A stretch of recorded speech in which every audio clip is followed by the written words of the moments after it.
In the work that we're trying to do, we have to recognize, and this might seem a bit strange, but there are two realities that we're concerned with. The first one is external reality, such as the bookcase behind me and the fact that you can drive a car and not hit things. You're quite well calibrated to external reality, although not entirely so, because sometimes we miss things. You know, a cyclist pulls out and we just don't see it, or accidents happen. People say, "Wow, I just didn't see it." Well, of course, they actually just didn't.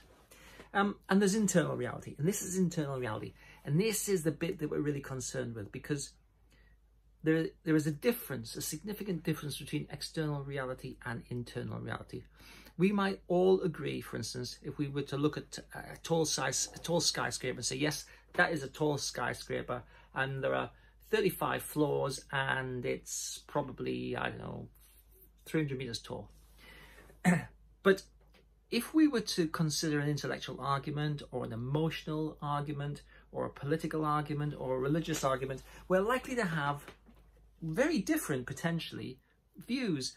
And that's because our internal reality is often, it's biased, it has the potential to have prejudice, but it's basically formed upon feelings, beliefs that we have about ourselves, the world, the future, how things work. It's a bit like an internal working model.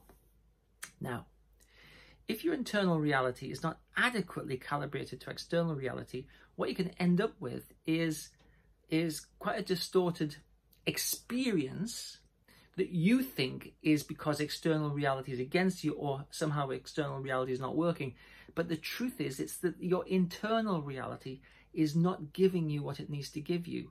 And you have to know this. You have to understand this. If you don't understand this, then basically everything else is lost, right? So it'd be very common for me to see people in my clinic who might say, well, what can I do? Tell me what to do to change my experience. And the answer really is that we have to change your internal working model, your internal reality. That's what has to change. You change that, everything else changes.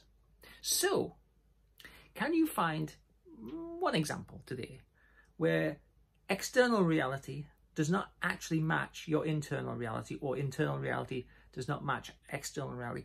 Have a think about it. This is an insightful kind of experience. Have a think about it. Think about this disparity between these two and sort of let it sink in a little bit.